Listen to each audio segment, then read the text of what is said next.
네, 오늘 말씀 함께 읽은 본문 가지고 성장이라고 하는 제목으로 하나님 은혜의 말씀 나누기를 원합니다. 저는 여러분께서 이렇게 보실 때 전혀 두려워할 것 없고 무서워할 것 없이 등치 큰 사람으로 보이실지 모르겠지만 제 개인적으로는 보기와는 다르게 고소공포증을 가지고 있습니다. 높은 곳에 올라가면 많이 무서워해요. 높은 곳에 올라가서 무서워하는 게 고소공포증이 아니라 제 생각에는 저는 어떤 마음이 드냐면 높은 곳에 올라가서 밑을 보면 아이고 차라리 떨어지는 게 속편하겠다라는 생각이 들 정도로 높은 곳을 좀 무서워하는 편입니다. 그래서 한국에 보면 뭐 번지 점프하고 이런 분들 있잖아요. 번지 점프 이런 것을 재미로 하고 취미로 뛰어내리는 분들을 저는 사실 잘 이해하지를 못해요. 번지 점프 좋아하시는 분 있으세요 혹시?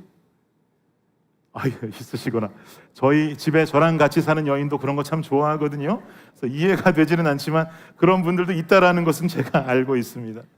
제가 알아보니까 요즘 한국에서 번지 점프 한번 뛰어내리는데 내야 되는 요금이 가장 싼 것은 5만 원, 좀 비싸면 8만 원까지 간다고 그래요. 5만 원에서 8만 원까지의 돈을 내고 번지 점프를 뛰어내리는 거죠. 근데 제 개인적인 생각은 5만 원을 받고 뛰어야 되는 거 아닌가라는 생각을 좀 늘 해요. 5만 원을 주면 그걸 받고 내가 한번 뛰어볼까? 8만 원 뛰어볼까? 이런 생각을 갖는 것이지 내 주머니에 있는 돈 5만 원을 내고 몸에다가 밧줄 하나 둘러붙고 뛰어내린다? 이건 너무나 큰 모험이 아닌가라고 저는 생각을 합니다. 그래서 높이 있는 거 무서워하다 보니까 저는 비행기 타는 것도 늘 겁나요. 비행기 탈 때면 늘 이거 목숨 걸고 타는 것 아닌가 이런 생각하고 비행기를 타게 되는데요. 저한테 누가 만약에 목사님 4시간 운전해서 가시겠어요? 아니면 1시간 편안하게 비행기 퍼스트 클래스에 타시고 1시간 만에 가시겠어요? 라고 물어보신다면 저는 고민하지 않고 주저하지 않고 4시간 운전해서 가겠습니다를 택하는 사람이에요. 그런데 제가 통계를 한번 찾아보니까 통계에 따르면 자동차가 위험한가? 비행기가 더 위험한가라고 하는 질문의 결과는 비교도 안 되는 수치로 자동차가 훨씬 위험하다라고 하는 통계로 나와 있더라고요. 자그마치 자동차로 나는 사고가 비행기 사고에 비해서 18배나 높은 수치로 사고가 벌어진다라고 합니다. 그런데요, 몇 달 전에 제가 한 사고 내용을 접하게 됐는데 지난 4월 1일 강동구 명일동의 4차선 도로가 갑자기 땅속으로 꺼져버리는 싱크홀 사건이 발생하게 됐습니다. 여러분 뉴스를 통해서 이거 보신 적 있으실 것 같아요. 도로가 그냥 갑자기 땅 밑으로 꺼져버리는 거예요. 안타깝게도 도로가 저렇게 될 줄 누가 알았겠습니까? 사람들은 저 위로 차도 지나다니고 오토바이도 지나다니고 했는데 안타깝게 갑자기 저 도로가 땅 밑으로 주저앉게 되면서 이 길을 지나가던 오토바이 운전자가 땅속으로 매립되어 빨려 들어가게 되었고 사망하게 되었다라고 하는 안타까운 뉴스였습니다. 그럼 이런 사건은 도대체 왜 일어나는가? 저 사건이 왜 일어났는지 제가 기사들을 좀 찾아보니까 사건의 경위는 수지 그라우팅 공사를 추천했는데 하지 않았다라고 하는 것이 이유가 되었어요. 수지 그라우팅 공사는 무엇이냐?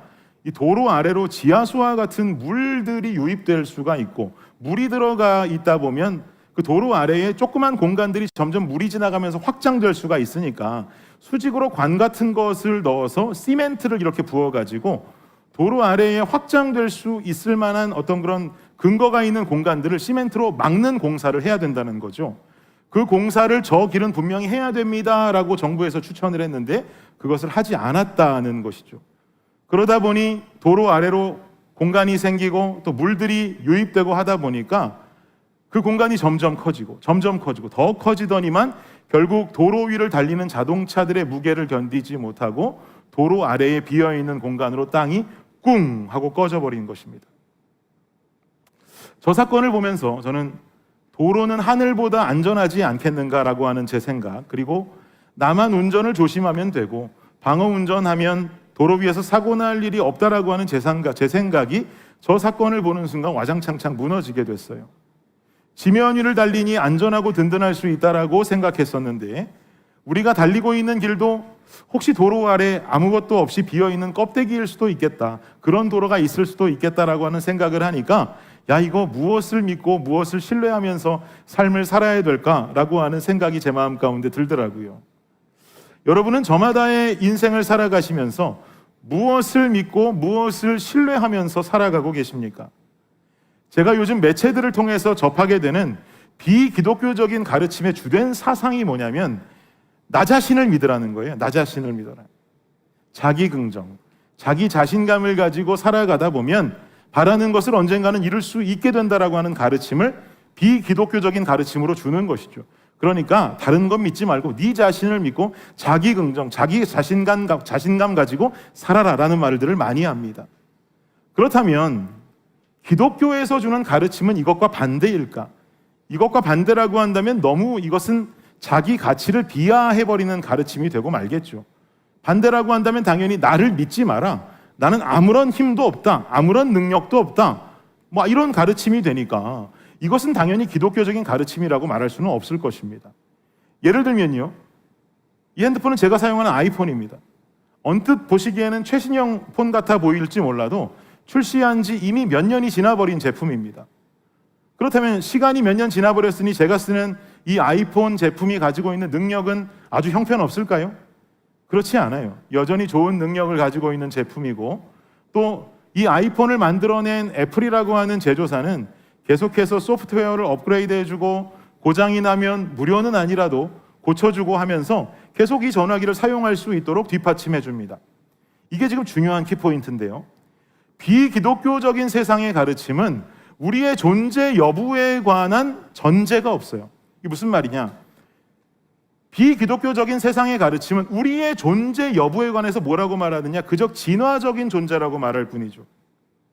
그러나 기독교적인 가르침은 우리는 하나님으로부터 창조된 피조물들이다 라고 하는 전제로부터 시작됩니다. 결국 우리 각자는 하나님이라고 하는 창조자로부터 만들어진 피조물들이라는 사실이죠. 전능하신 하나님께서 지으신 피조물일진데 우리에게 과연 어떤 능력도 없겠습니까? 그렇지 않죠.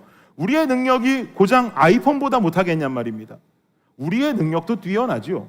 그러나 이 가지고 있는 우리의 능력을 좀 더 뛰어나도록 업그레이드, 성장시켜주고 또 우리가 때로는 아프고 힘들 때마다 우리를 소생시켜주고자 하는 그 힘은 나 자신의 긍정과 내가 갖는 자신감이 그것을 갖게 해주는 것이 아니라 하나님의 능력이요 하나님의 일하심이 되어야 한다는 것을 신뢰하는 것, 이것이 바로 기독교가 말하는 가르침의 핵심이 되는 줄을 믿습니다. 아이폰의 뒤를 애플이 받쳐주고 있는지는 모르겠지만 우리의 뒤는 세상의 창조주요 만물의 주인이신 하나님께서 뒤를 바치고 계시다라는 것을 믿는 여러분 되시기를 예수님의 이름으로 축복합니다. 그래서 우리가 죄로 인해 상하고 사망에 거할 수밖에 없는 상황이 되니까 우리 주님은 어떤 결정을 내리셨어요? 그 죄를 사하시고 우리를 회복시키시기 위해서 예수 그리스도를 이 땅에 보내심으로 말미암아 창조할 때 주신 생명의 생기 이후에 다시 한번 영적인 생명이라는 놀라운 은혜를 십자가의 보혈을 통해서 우리에게 허락하신 것입니다. 여러분, 생명보다 더 귀한 회복의 역사는 없는 줄을 믿습니다. 죽을 수밖에 없는 나를 살려주신 주님 외에는 우리가 더 신뢰할 대상은 이 세상 가운데 없는 것이에요. 그 마음을 가지고 오늘 본문을 우리 다시 한번 좀 읽어보기 원하는데요. 6절 말씀입니다. 시작. 하만이 들어오거늘 왕이 묻되 왕이 존귀하게 하기를 원하는 사람에게 어떻게 하여야 하겠느냐? 하만이 심중에 이르되 왕이 존귀하게 하기를 원하시는 자는 나 외에 누구리요? 하고. 여러분, 지난주 말씀 다들 기억하십니까? 아하수에로 왕이 잠들 시간에 잠들지 못했어요. 제가 지난주에 설교할 때 말씀드리기를 아하수에로 왕이 잠들 시간에 잠들지 못했던 이유는 하나님께서 그 잠을 방해하셨다라고 말씀드렸었죠. 왕이 이렇게 잠이 오지 않자 신하를 불러서 궁중일기, 그러니까 역대일기를 읽도록 부탁합니다. 그리고는 그 역대일기를 읽는 중에 그 속에서 오랫동안 자신이 잊고 있었던 사실 하나의 내용을 발견하게 되죠. 그 내용이 뭐였어요? 4년 전에 왕을 암살하려고 했던 내시들이 있었고 그 내시들의 영모를 모르드게라고 하는 자가 미리 알고 왕실로 보고해 줌으로 인해서 죽을 뻔한 왕의 목숨이 다시 살게 되었다라고 하는 내용이 그 궁중일기의 내용을 통해서 기억나게 된 것이죠. 그런데 바로 이때 6절 말씀에 쓰여 있기를 요 궁중일기를 통해서 그 사건을 그런 사건이 있었지 하고 기억이 나는 순간 그 순간에 6절에 뭐라고 쓰느냐? 하만이 들어오거늘이라고 쓰여 있어요. 하만이 들어오거늘. 그런데 여러분 생각해 보세요. 저 하만이라고 하는 사람은 도대체 왜 이 시간에 잠 안 자고 궁궐에 들어와 있는 걸까요?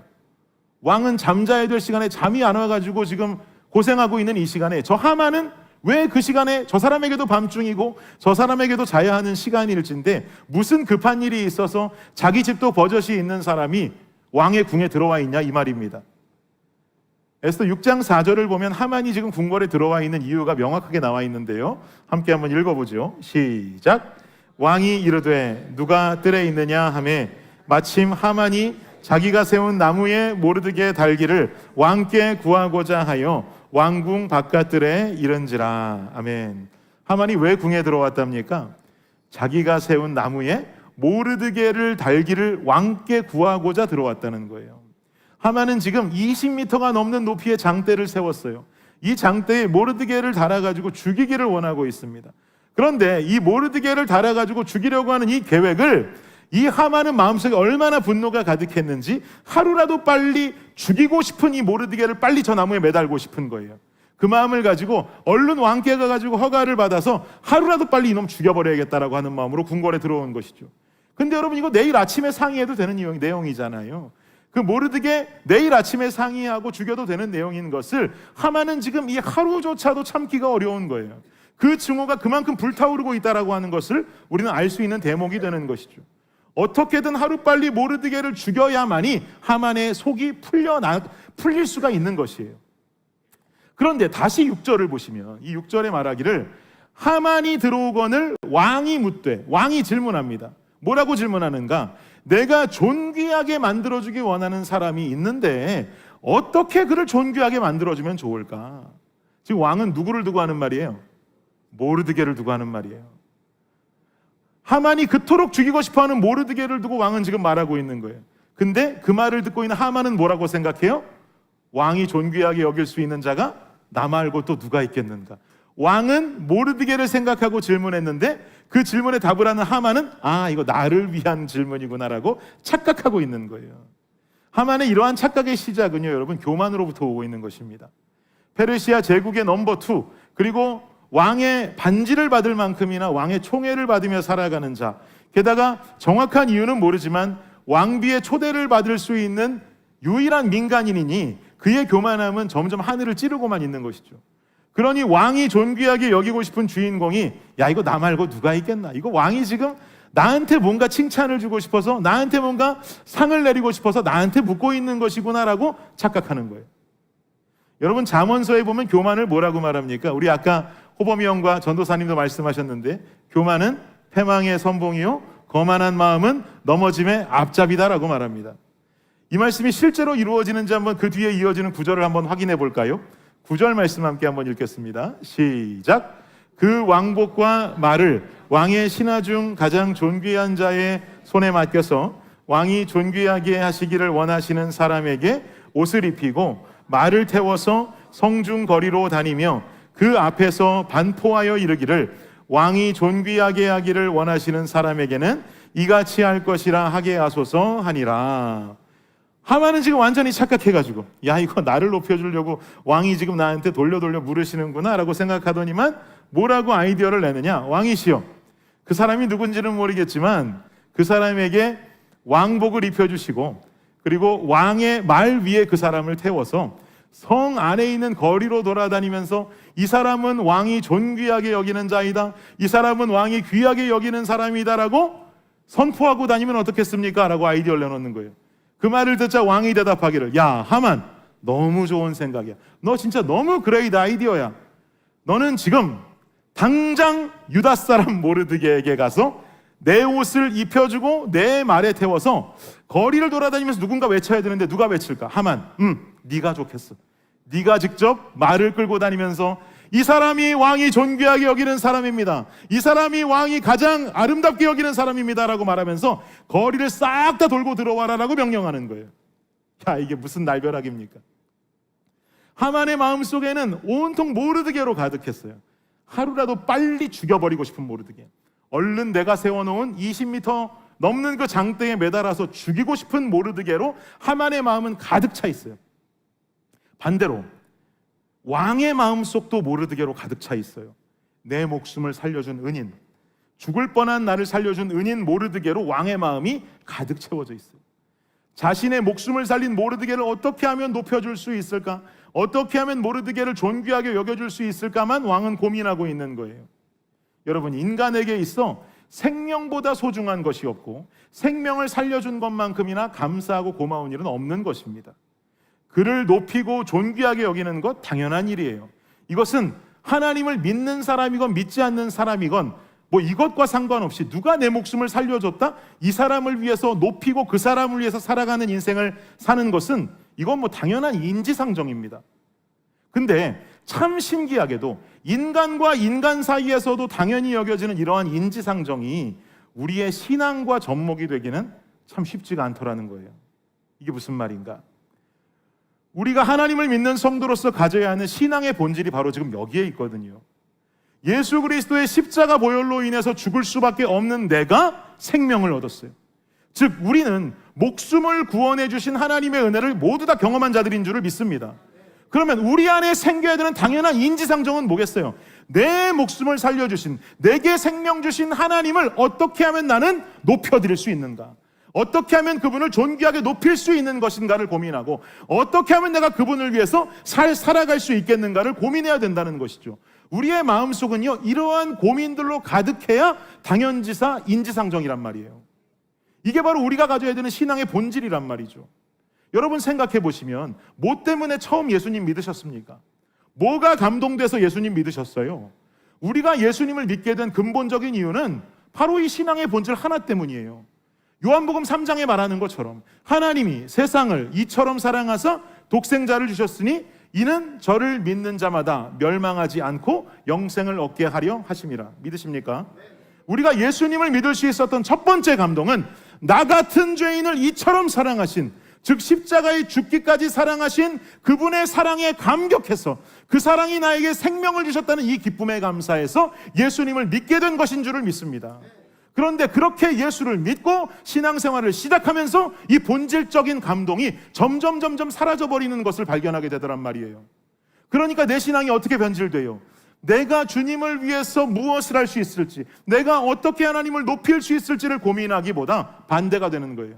주님이 나를 위해서 뭘 해주실 수 있을지, 주님이 나를 어떻게 높여주실 수 있을지, 주님이 내게 어떤 축복을 주실 수 있을지에만 관심을 갖는 거예요. 이런 내 관심이 이루어지지 않으면 때로 우리는 주님을 원망하고 서운하다 하고, 어떤 분은 주님 어디 계시는 것이냐고, 주님 계시기는 한 것이냐고 말하고 불평하고 원망하는 삶을 살게 되는 것이죠. 출애굽하던 이스라엘 백성들도 생각해 보세요. 그 사람들 처음에는 나올 때부터 주님 원망하지 않았어요. 감사한 마음으로 출애굽하고 나왔지만 나와가지고 광야 생활이 진행되는 가운데 뭐라고 불만합니까?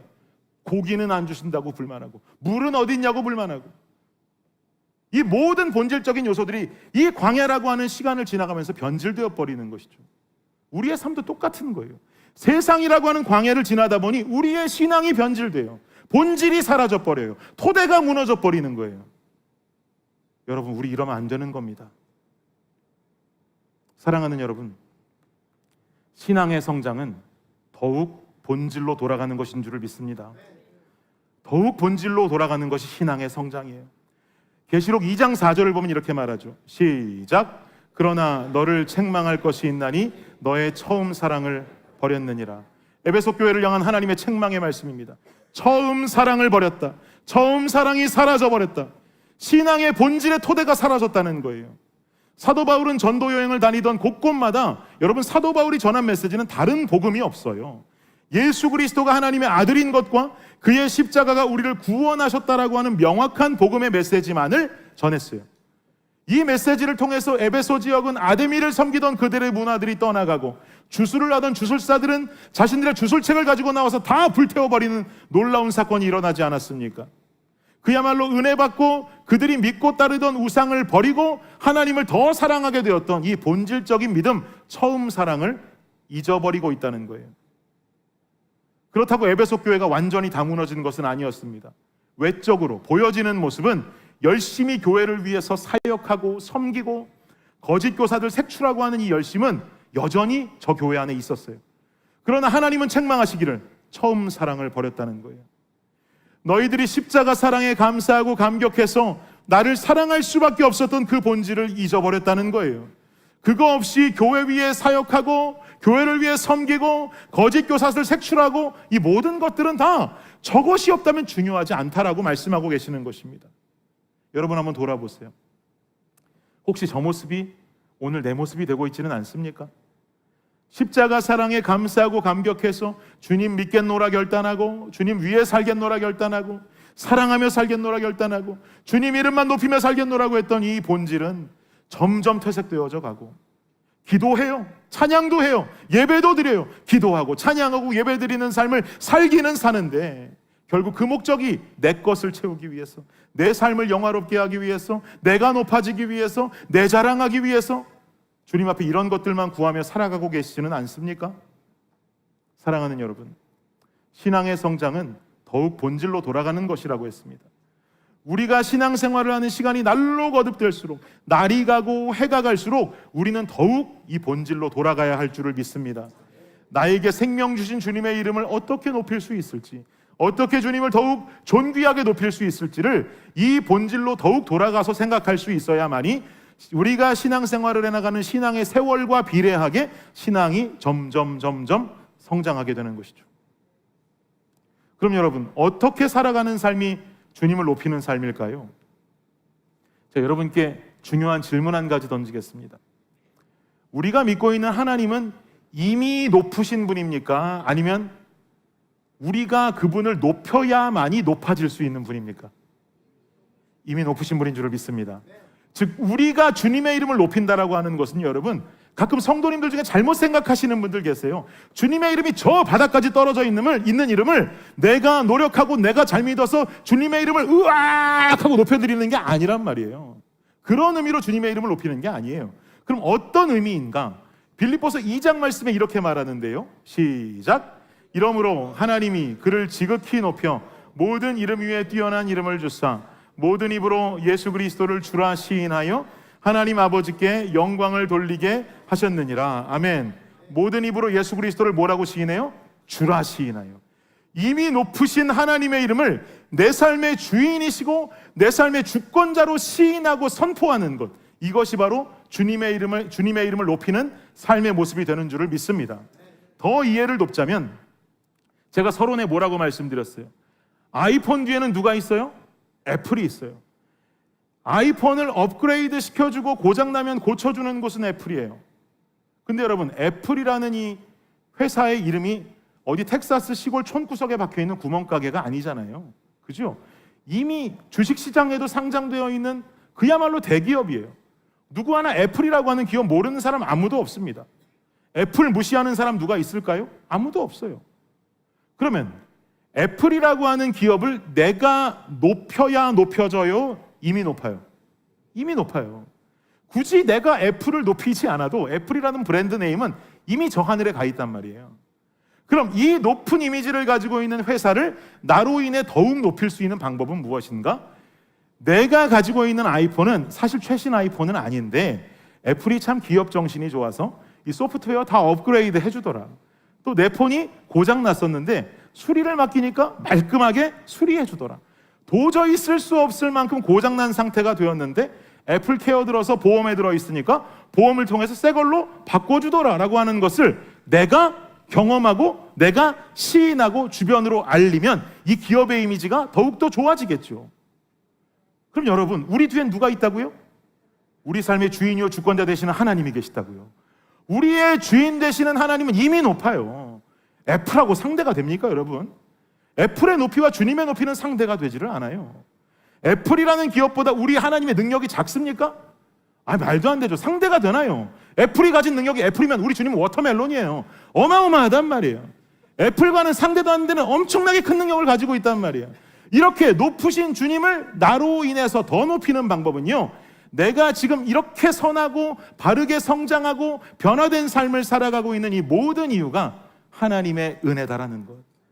내가 이렇게 힘든 순간을 지나가고 견딜 수 없는 오늘 하루를 지나가고 어려운 순간을 살아감에도 불구하고 쓰러지지 않고 다시 일어나고 서 있을 수 있는 이유는 모두 하나님 때문이다라는 것을 내가 경험하고 시인하고 선포하는 것. 이것이 바로 하나님의 이름을 높이는 삶의 모습이 되는 줄을 믿습니다. 그러니 하나님의 이름을 높이는 삶이 여러분, 하나님께 영광 돌려드리는 삶은 대단히 성공한 사람만이 이런 무대 위에 올라와서 드레스 입고 고백할 수 있는 특정한 고백이 되는 거예요? 아닌 거예요. 오늘을 힘들게 살아가고 있는 나의 일상 중에도 주님이 나와 함께 하시니 나는 이 순간을 견딜 수 있습니다라고 하는 고백, 그리고 오늘을 정말 예수님 닮은 삶으로 누구 한 사람 나를 인정해 주지 않는다 해도 나는 그저 바른 모습, 나는 그저 선한 모습, 주님 뜻대로 말씀대로 예수 믿고 변화된 모습으로 이 하루를 고군분투하며 열심으로 살아가고 있는 내 삶의 모습이야말로 진정 하나님의 이름을 높이는 삶을 살아가는 증거가 되는 줄을 믿습니다. 이렇게 살아야 되는 거예요. 이렇게 살면 우리는 자신 있게 말할 수 있는 거예요. 주님, 모든 영광 받으시옵소서. 주님, 모든 영광 받으시옵소서. 내 삶을 통해 영광 받으시옵소서. 주님, 오늘 어둠의 길을 걸어간다 할지라도 나는 주님 있으니 괜찮아요. 나는 주님 있으니 일어납니다. 나는 주님 주신 힘을 가지고 오늘을 열심히 살아가겠습니다라고 하는 고백이 살아있을 때 그 삶이야말로 주님 이름 높이는 삶이라 이 말입니다. 여러분, 욥이라는 인물 다들 잘 아시잖아요. 그야말로 하나님 잘 믿던 동방의 의인. 이 욥을 어느 날 사단이 공격해요. 사단의 공격으로 하루아침에 자녀들도 죽고 재산도 날아가고 온몸은 종기가 생겨서 기왓장으로 온몸을 벅벅벅벅 긁으며 살아가는 이 고통을 겪게 되는 욥. 이 욥의 아내가 정말 처절하게 완전히 무너져 있는 남편을 보면서 무슨 말을 하느냐, 완전히 저주의 말을 전하는데요. 이 말이 욥의 아내가 한 말입니다. 시작. 욥이 제 가운데 앉아서 질그릇 조각을 가져다가 몸을 긁고 있더니 그의 아내가 그에게 이르되 당신이 그래도 자기의 온전함을 굳게 지키느냐, 하나님을 욕하고 죽으라. 욥의 아내 뭐라 그래요? 욕하고 죽어라. 지금 당신 여전히 믿음 지키고 있을 때 아니야. 자녀들은 다 죽고 가축도 다 죽고 온몸은 종기가 나가지고 기왓장으로 벅벅 긁고 더러워 죽겠는데 지금 당신 온전히 여기서 하나님을 높여? 하나님을 바라보고 있어? 당신 지금 그럴 때가 아니에요. 그냥 하나님, 네가 믿는 하나님 욕하고 죽어버려라 그러는 거예요. 여러분, 우리는 지금 성경에서 이 말을 보고 있지만 진짜 욥과 같은 사람, 하나님을 잘 믿고 최고의 부자로 살아가던 사람이 하루아침에 나락으로 떨어져가지고 저 고통을 겪고 있는 모습을 본다면 우리도 욥의 아내처럼 말하지 않겠습니까? 욥의 아내의 저 말이 상당히 이성적인 말일 수 있어요. 당연히 저렇게 생각할 수 있어요. 하나님밖에 모르고 살던 인생에 자녀들도 죽고 재산도 날아가고 온몸은 종기가 나서 기왓장으로 긁어대고 있으니 이 신세를 보면서 당연히 저 말이 나오죠. 그런데 이 말에 이어지는, 이 당연한 상황 속에 이어지는 욥의 고백이 너무 멋있어요. 여기서 욥이 하나님의 이름을 영광스럽게 높이는데 뭐라고 높이느냐 한번 읽어볼까요? 시작. 그가 이르되 그대의 말이 한 어리석은 여자의 말 같도다. 우리가 하나님께 복을 받았은즉 화도 받지 아니하겠느냐 하고 이 모든 일에 욥이 입술로 범죄하지 아니하니라. 아멘. 나는 오늘 이 고통의 시간을 지나가고 있고 나는 눈물 없이 지날 수 없는 이 눈물의 골짜기를 지나가고 있고 당신이 보고 있는 이 처절함의 시간을 지나가고 있지만 나는 하나님을 원망하지 않겠다는 거예요. 그리고 뭐라 그러는 거예요? 참 당신 어리석은 여자 같도다. 당신 참 어리석은 여자 같다. 나는 오늘도 나를 위해 일하고 계시는 하나님을 신뢰하겠다는 거죠. 여러분, 장가도 잘 가야 됩니다. 그죠? 장가도 잘 가야 되고 시집도 잘 가야 되는 거예요. 와이프가 갖고 힘들어 죽겠는데 나도 못 견디겠는데 기도하고 있어? 그냥 욕하고 나가 죽어. 이러나 와이프 만나면 안 되는 거예요. 근데 그런 와이프를 만난다 할지라도 남편의 모습은 나는 그래도 주님을 신뢰하지. 나는 주님을 믿을 거야. 이 어리석은 사람아, 나중이 되면 알게 될 거야. 이런 남자를 만나야 되는 거예요. 여러분, 저 고백이 우리의 고백 되기를 간절히 원합니다. 어둠의 그늘을 걸어갈지라도, 신앙이 너무나 무너질 정도로 어둠의 그늘을 지나간다 할지라도 나는 주님을 믿고 주님은 이 어둠 속에서 나를 분명히 건져주실 주님이니 나는 주님을 신뢰하고 오늘을 살겠노라고 하는 저 고백이 바로 하나님의 이름을 영광스럽게 높여드리는 욥의 고백이 되는 것인 줄을 믿습니다. 오늘 제가 드린 말씀 다 잊으신다고 해도요, 제가 지금 이곳에 띄워드릴 4개의 문장만 꼭 기억하시면 좋겠어요. 신앙의 성장은 더욱 본질로 돌아가는 것입니다. 신앙의 본질은 나를 살리신 예수 그리스도 십자가 사랑에 대한 감사입니다. 본질을 지키는 삶의 모습은 범사에 하나님의 이름을 높이는 삶입니다. 하나님의 이름을 높이는 것은 나의 일상의 주인이 하나님임을 시인하고 주변으로 선포하는 삶인 줄을 믿습니다. 우리가 이 삶 살아야 되는 거예요. 이것이 하나님께서 우리에게 보기 원하시는 분명한 신앙의 모습인 것입니다. 우리가 하나님께 원하고 구하고 바라는 것들이 있을 수 있죠. 주님, 이거 해결해 주세요. 내가 이렇게 되게 해주세요. 내가 이런 것이 얻어지게 해주세요. 바라고 구하는 이 모든 것들은 사실 하나님을 영광스럽게 만들어내기 위한 하나의 도구에 불과한 거예요. 괜히 도구에 집착하면서 정작 깨달아야 할 본질을 내팽개치지 않는 블레싱 성도님들 되시기를 바랍니다. 생명 주신 주님 앞에 감사해서 그분을 위해 살아갈 수 있는 저와 여러분의 삶이 되시기를 예수님의 이름으로 축복합니다. 결론을 맺겠습니다. 요즘 젊은 사람들 사이에선 레트로 감성이 유행한다 그럽니다. 레트로 많이 이야기하죠. 제게도 레트로 감성, 빈티지 감성 저도 좀 가지고 있는데요. 여러분도 잘 아시는 것처럼 요즘은 이 핸드폰으로 고화질의 사진을 찍고 동영상도 찍을 수 있는 발전한 시대를 살아가면서도 저는 예전에도 말씀드렸던 것처럼 개인적으로 취미생활로 이 필름 카메라 사용하는 걸 너무 좋아해요. 제가 필름 카메라를 좋아하는 이유는 디지털로 찍은 사진과 필름으로 찍은 사진을 이렇게 비교해 보면 뭔가 디지털이 따라갈 수 없는 필름 사진만의 감성과 깊이가 있기 때문에 참 좋아합니다. 이렇게 필름 카메라를 오랫동안 사용하다 보니까 제가 늘 일상 중에 가지고 살아가는 두 가지 걱정이 있어요. 이 두 가지 걱정이 뭐냐? 첫 번째 걱정은 필름 회사에서 더 이상 장사의 가치가 없다고 판단돼서 필름 사업을 접으면 나는 어떻게 하지? 이게 첫 번째 걱정이에요. 필름을 팔아야 필름을 끼워서 사진을 찍는데 더 이상 안 만들면 나는 그때 가면 어떻게 하나? 어떻게 필름을 구하나? 라고 하는 게 첫 번째 걱정이에요. 두 번째 걱정은 제가 보통 사용하는 필름 카메라가 전부 다 30년이 넘은 제품들이라서 굉장히 오래된 제품이기 때문에 이 카메라가 고장나면 난 어디 가서 이 카메라를 고칠 수가 있지? 라는 걱정이 있는 거예요. 그래서 이기적인 생각으로 필름 회사에서는 돈이 좀 덜 돼도 계속 사명감을 가지고 필름을 만들어줬으면 좋겠고, 카메라를 수리하는 장인들이 지금 그래도 남아 계시는데 그 장인들이 좀 사명감을 가지고 손님이 좀 적어도 계속 비즈니스 해주시면 좋겠다라는 생각을 늘 가지고 있어요. 그런 생각을 하면서 살아가는 찰나 얼마 전에 제가 사용하던 필름 카메라 하나가 고장이 나버렸습니다. 한국 같으면 여전히 남대문만 나가도 그런 필름 카메라 수리점이 쫙 엄청 많아요. 근데 이게 미국에서 고장이 나니까 고민되더라고요. LA에 보내면 된다, 뉴욕으로 보내면 된다 이야기들은 하는데 하도 오래된 카메라니까 이거를 보내다가 가는 길에 파손되면 어떡하지? 더 망가지면 어떡하지? 라고 하는 생각이 들어서 어디를 보내기는 좀 겁나는 거예요. 혹시나 어스틴에 그런 곳이 있을까? 제가 구글에 들어가서 필름 카메라, 옛날 카메라 수리하는 곳이 있는지 이렇게 찾아보았더니 한 군데가 뜨더라고요. 어스틴에서 아주 리뷰가 좋은 수리점이 하나가 딱 발견이 됐습니다. 그래서 제가 전화를 걸었어요. 전화를 걸고 예약을 하고 그 샵에 찾아갔더니 정말 작은 방 같은 곳 하나인데 문을 열고 들어가니까 아니나 다를까 미국인 할아버지 수리공이 앉아 계시고 그분이 저를 아주 반갑게 맞이해 주셨어요. 이분이었어요. 이 할아버지께서 저를 아주 반갑게 맞이해 주셨어요. 아마도 제 예상컨대 온종일 손님이 없으셨던 것 같아요. 왜냐하면 많이 심심하셨는지 저를 붙잡고 카메라 이야기 보따리를 풀어놓으시는데 제가 멈추지 않으면 저녁까지 하시겠더라고요.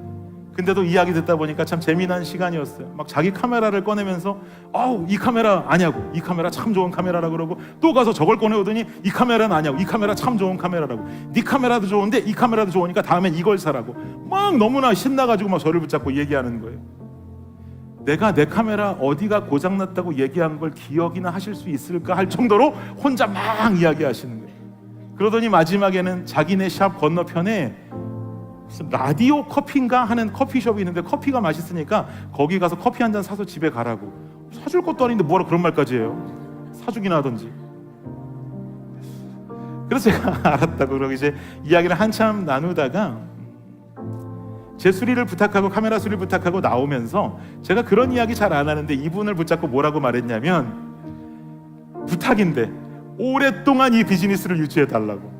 당신과 같은 사람들이 이 시대에 있어야 우리같이 옛날을 살아가고 필름 카메라를 사용하는 사람들이 더 행복하게 사진 생활할 수 있지 않겠습니까? 그러니까 제발 건강해야 된다, 건강해야 되고 비즈니스를 잘 운영해 달라고 몇 번을 부탁했어요. 그랬더니 저분 말씀이, 나 이런 얘기 처음 들어본다면서 활짝 웃으면서 고맙다고 그러셨어요. 그리고는 제가 문을 열고 나가려다가, 잠깐, 당신 사진 하나 찍어도 되겠습니까? 내가 이 사진 하나 찍어서 내 주변에 있는 사람들한테 당신 가게에 대해서 알릴게요. 장사가 잘 돼야 계속 운영할 거 아닙니까? 그래서 마지막으로 사진을 찍어주겠습니다 했더니 저렇게 멋지게 웃으시면서 포즈를 취해 주셨어요. 맞아요. 저희 같은 사람들을 위해서 저렇게 사명감 가지고 물건을 고쳐주시는 분들이 계실 때 당연히 저희는 행복하게 취미생활을 해나갈 수가 있겠죠. 제가 무슨 말씀을 드리고 싶은 것 같으세요? 하나님께서도 지금 이 세상을 밤낮으로 서치하고 계세요. 누구를 찾으실까요? 뭔가 본질을 잃어버린 세대, 중요한 것을 잊고 살아가는 많은 그리스도인들 사이에서 누가 이 사명감을 지키고 살아가고 있는지, 누가 진정 교회가 교회된 모습으로 그 교회의 모습을 지키며 살아가고 있는지, 당신의 자녀, 그 자녀들이 모인 교회를 찾고 계세요. 교회 성장이라고 하는 이 이유 하나 때문에 성경에 대해서 궤변들을 늘여놓고 말씀을 통해 번영적인 이야기들만 늘여놓고 이렇게 해야 성공한다고, 이렇게 해야 높아진다고, 이런 설교들이 난무한 시대 속에서 이것만 바라보고 교회당에 모여서 부르짖고 소리 지르고 주여 삼창하는 이 시대 가운데에서, 이것이 너무나 당연해져버린 이 시대 가운데 주님은 오늘도 그 본질의 사명을 묵묵히 지키며 살아가는 그 사람과 교회를 찾으시는 줄을 믿습니다. 도대체 어디에 있는지 이 십자가를 여전히 묵상하면서 십자가의 보혈을 생각하면서 나를 살려주심에 감사한 마음으로 어떻게 하면 이분 위에 살아갈 수 있는지, 어떻게 하면 이분 위에서 내가 이분의 이름을 높여드릴 수 있는지를 고민하면서 고민하는, 살아가는 이 성도와 교회를 주님은 찾고 계시는 거예요. 사랑하는 여러분, 이거 우리가 한번 해보면 어떨까요? 우리가 한번 되어보면 어떨까요? 앞에 서 있는 저도 이 마음이 흔들리지 않고 여러분도 이 마음 변치 마시면서 뭐가 됐든지 우리 욕심 버리고 이 본질을 끝내 붙잡고 지키며 세워가는 공동체가 될 때 주님이 어떻게 역사하시는지 여러분 궁금하지 않으십니까? 가보는 거예요. 가보는 거예요. 그 본질 끝까지 지켜보는 거예요. 주님이 어떻게 역사하시는지, 그리고 주님이 얼마나 기뻐하실지, 그리고 얼마나 주님이 나중에 천국에서 우리를 보시고 얼마나 우리를 칭찬하실지, 이 마음 변치 않으면서 뭐가 됐든 이 본질을 끝내 붙잡고 세워가는 공동체가 되기를 간절히 원합니다. 우리가 예수님 믿는 거 결국 주님 기뻐하시고 주님 칭찬 듣기 위해서 예수님 믿는 거 아니겠습니까? 오늘 깨닫게 된 신앙의 본질을 지키고 하나님 영광을 위해 우리의 일상을, 우리의 오늘을 저 할아버지처럼 이 시대 가운데 사명감을 가지고 지켜내고 우뚝 서 있는 우리 성도님들과 블레싱 교회가 되기를 예수 그리스도의 이름으로 축복합니다. 우리 함께 찬양하며 결단하도록 하겠습니다.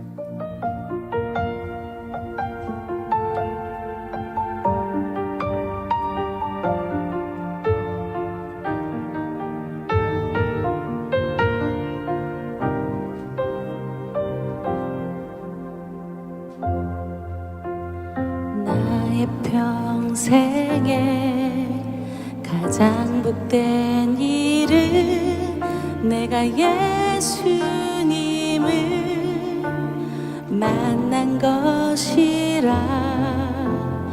나의 평생에 가장 잘한 일은 내가 예수님을 주로 섬긴 것이라. 이 세상 살 동안 내가 걷는 길이 때론 험하여서 넘어질 때도 주의 강한 손이 나를 붙드시니 나는 예수님만 주로 섬기며 살리. 나는 주를 섬기는 것에 후회가 없습니다.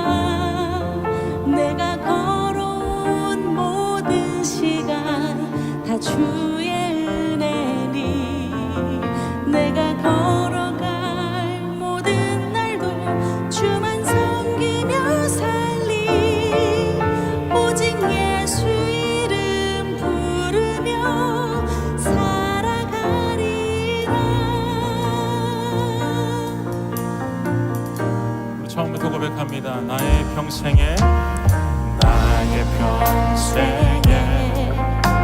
가장 된 일은 내가 예수님을 만난 것이라.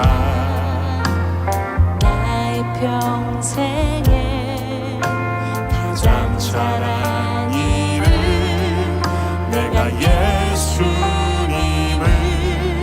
주로 섬긴 것이라.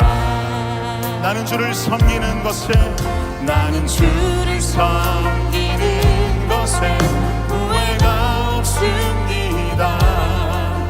내가 걸어온 모든 시간 다 주의 은혜니 내가 걸어갈 모든 날도 주만 섬기며 살리. 오직 예수 이름 부르며 살아가리라. 나는 주를 섬기는 것에 나는 주를 섬기는 것에 후회가 없습니다. 내가 걸어온 모든 시간 다 주의 은혜니 내가 걸어간 모든 날도 주만 섬기며 살리. 오직 예수 이름 부르며 살아가리라. 나는 주를 섬기는 것에 나는 주를 섬기는 것에 후회가 없습니다. 내가 걸어온 모든 시간 다 주의 은혜니 내가 걸어간 모든 날도 주만 섬기며 살리. 오직 예수 이름 부르며 살아가. 우리 다시 한번 나는 주를 섬기는 것에 나는 주를 섬기는 것에 후회가 없습니다. 내가 걸어온 모든 내가 시간 걸어온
목소리로 좀 기도하며 나아가실 때에 그렇습니다. 주님, 나는 주를 섬기는 것에 후회가 없습니다. 내가 걸어온 시간 돌아보니 다 주님 은혜이고, 주님 살아보니 앞으로 걸어갈 날도 주님 은혜 아니면 살아갈 수가 없겠네요. 아버지 하나님만 붙잡고 아버지의 은혜를 구하며 이 본질적인 신앙을 잊지 아니하고, 아버지 하나님께서 우리에게 주신 그 생명의 은혜에 감사해서 주님 위해서 주의 이름 부르며 주의 이름 높이며 살아갈 수 있는 주여 우리의 인생길이 되게 하여 주시옵소서. 이 시간 주님 이름 부르짖고 기도하며 나아갑니다. 주여,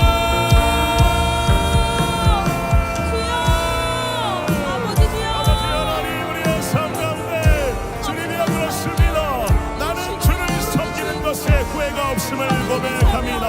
아버지 하나님이여, 내가 걸어온 시간 돌아보니 주님의 은혜 아니고 선에서 갈 길이 없고, 아버지 하나님 이것이 주님의 은혜라고 내 안에 확신이 드니, 아버지 하나님 앞으로의 살아갈 날도 주의 은혜 아니고서는 살아갈 수가 없음을 고백하고 선포하게 됩니다. 아버지 하나님이 우리 가운데 주의 은혜와 주의 힘과 아버지의 능력과 주의 비전을 심어 주시옵소서. 주를 위해 살아가게 하여 주시옵소서. 주의 이름을 높이며 살아가게 하여 주시옵소서. 주의 이름 나를 높이며 아버지의 영광을 바라보며 살 수 있도록 주여 함께 하여 주시옵소서.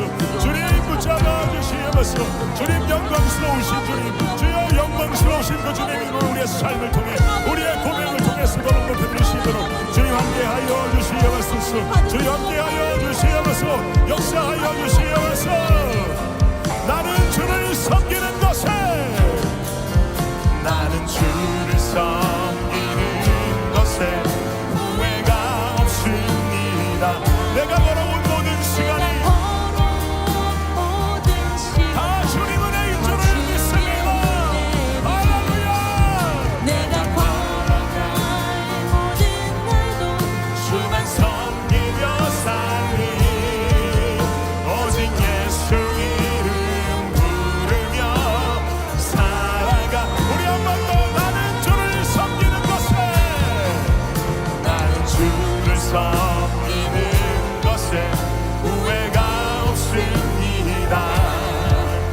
내가 걸어온 모든 시간 다 주의 은혜니, 내가 걸어간 모든 날도 주만 섬기며 살리, 오직 예수 이름 부르며 살아가리라.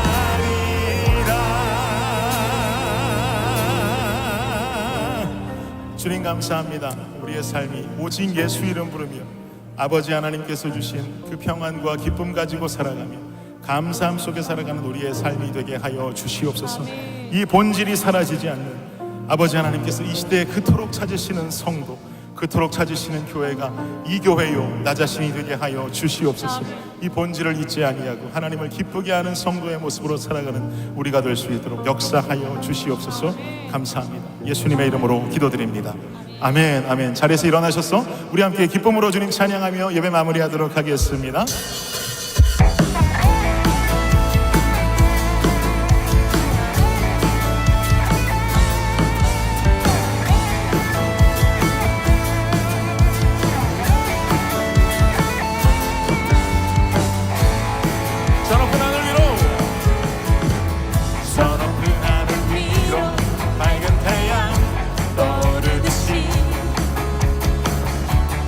주저앉지 않으리.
주저앉지 않습니다. 나 주저앉지 않으리. 어떤 어려움에도 어떤 어려움에 어떻게 하시겠어요? 주의 길을 선택하리. 그렇게 믿으십니까? 아멘. 빛 가운데로 걸으리. 주님을 크게 보는 믿음 가지고 세상에 나타내리라. 놀라운 주의 사랑을 주님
지금은 우리 주 예수 그리스도의 은혜와 무한하신 하나님의 사랑과 놀라운 성령의 은총이 오늘 이 시간 주 앞에 나와 예배하며 돌아가는 이 자리에 모인 모든 주의 백성들 머리 위에 지금으로부터 영원까지 함께 하시기를 우리 주 예수 그리스도의 이름으로 축원하옵나이다.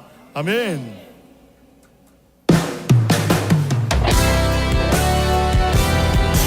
영광